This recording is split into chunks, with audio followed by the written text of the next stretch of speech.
On today's 30-minute mechanic, not really going to work on anything today.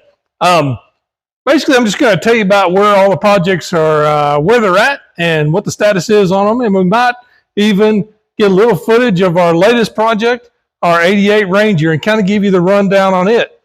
So let's back up here. The green car. I'm sweating. It's so hot out here. Green car, green bean runs.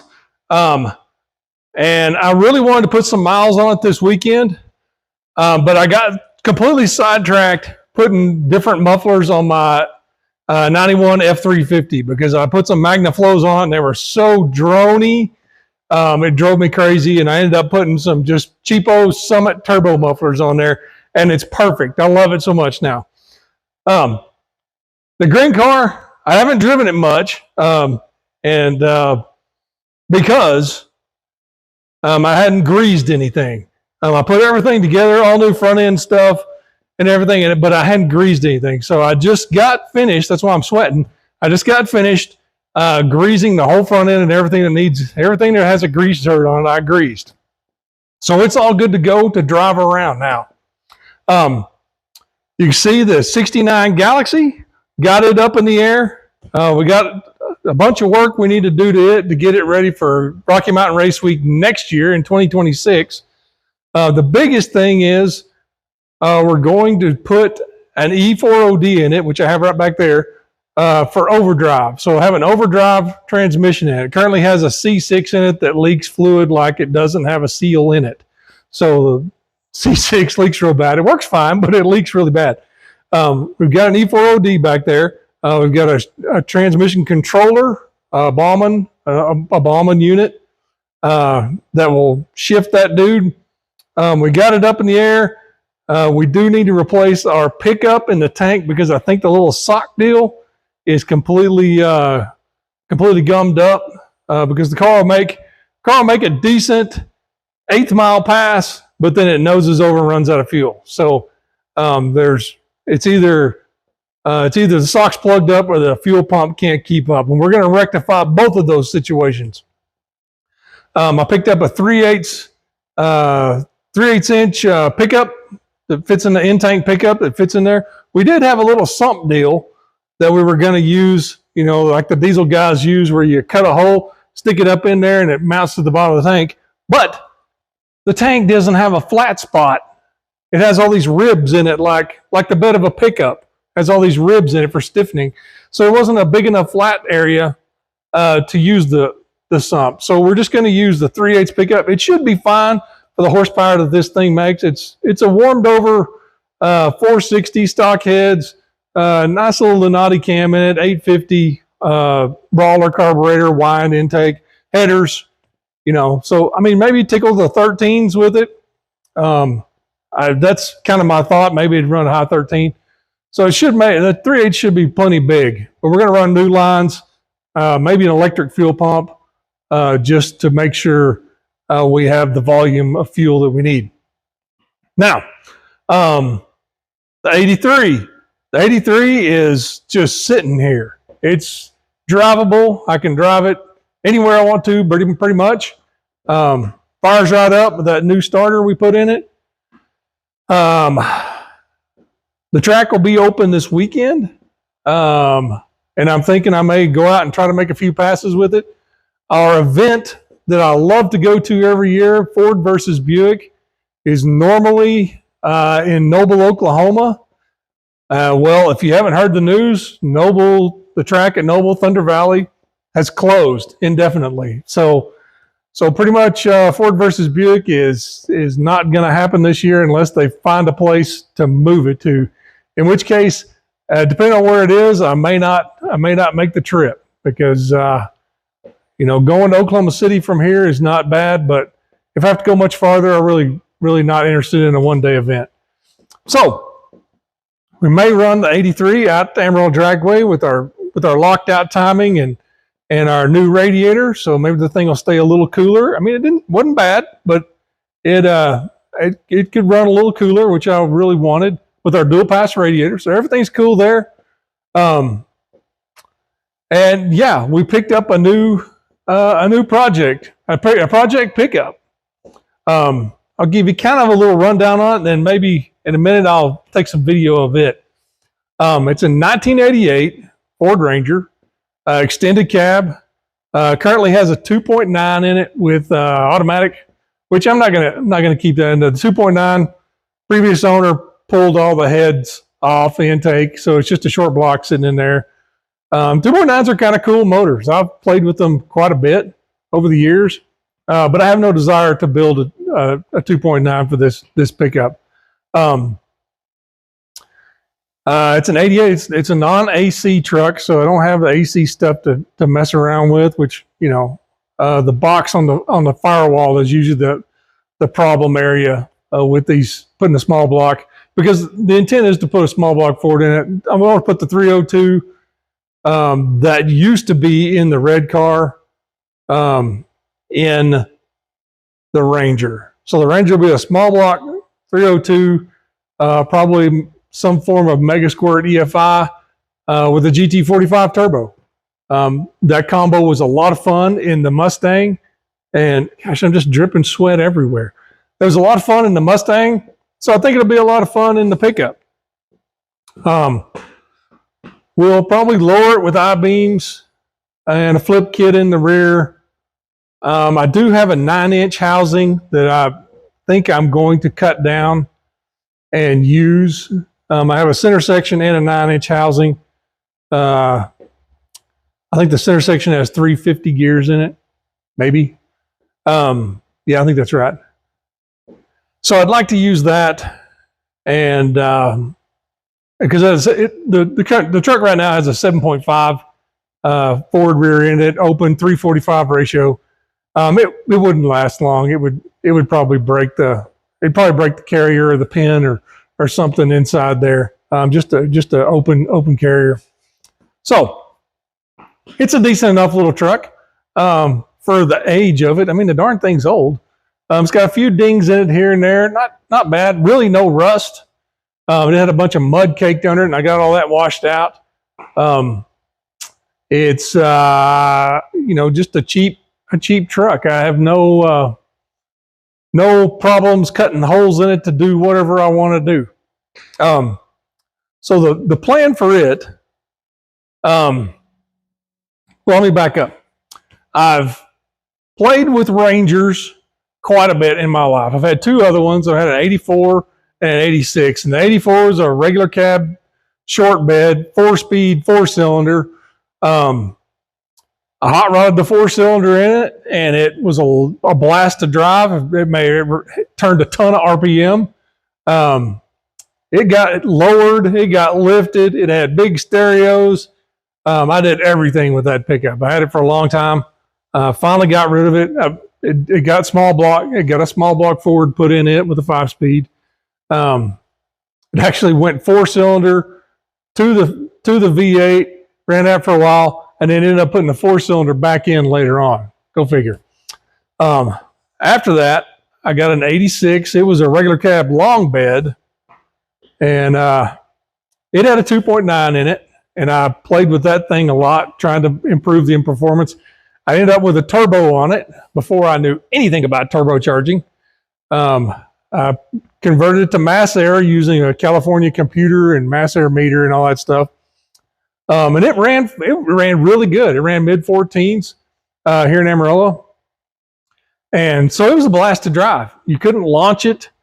I figure it probably would have gone low 14, high 13 if you could have got it off the line, but it would just spin. And I was just running street tires back then. So it was a lot of fun.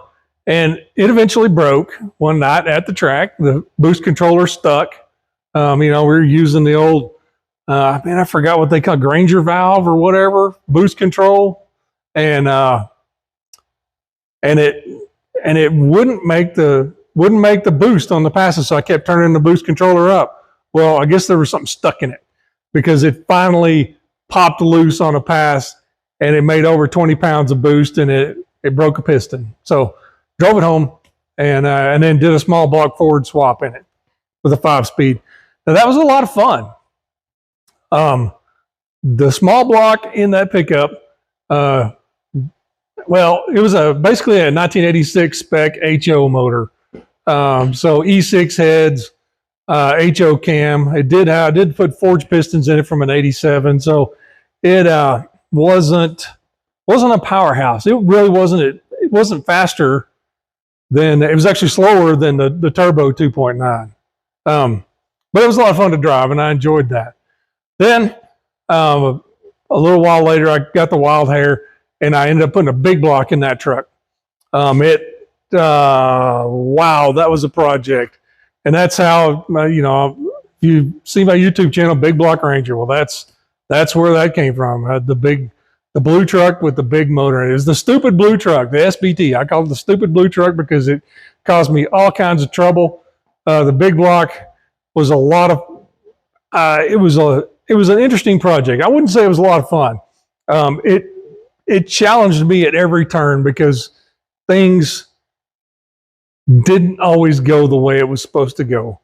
And it broke more than it ran. But when it did run, it was violent. It was a 545 cubic inch big block Ford with a C6 with a trans brake, and put a Chrysler 8 3/4 inch rear end in it, and using A body length axles and cut down a housing, did all that stuff. And it was a lot of fun. I mean, it was a lot of fun to drive when it worked. When it didn't work, it was just bang your head against the wall. What am I doing? Why did I do this? Why didn't I just leave the 302 in it? Okay, so that was the blue truck. It eventually puked up its drivetrain and ended up in the red 83 Mustang. That's how I ended up with playing with big blocks and Mustangs. So I've played with Rangers a lot. I've never had an extended cab, and I really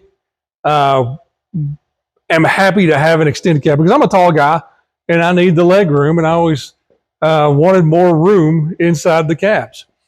Now, the plan for the Ranger. What are you going to do, James? Okay, small block turbo, we figured that out. I think I'll probably put an automatic behind it, maybe just a 3-speed C4 with a trans brake. Maybe just something simple, basic, pretty light. Truck's going to get lowered, turbo 302, maybe a C4 transmission. And I'm probably going to put a full roll cage in it. Probably going to put an 850 style cage in it because I really want it to be a little more serious of a quarter-mile machine than anything else that I've got. I've got the green car here that doesn't have a roll bar, so it's limited to 1150. I've got the red car that does have a roll bar. It's legal to 10.0. So I would like to have something that is legal beyond 10 flat. It probably will never see 850 occur, particularly with that 302 and the turbo setup.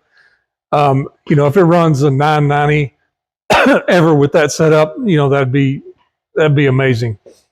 But I want to build a truck that I can build on and improve later on. And if I decide to do, a 351 based engine, then I have the roll cage in a chassis and stuff to support that. So that's kind of where the Ranger project is going to be. It's going to be a little more serious street strip.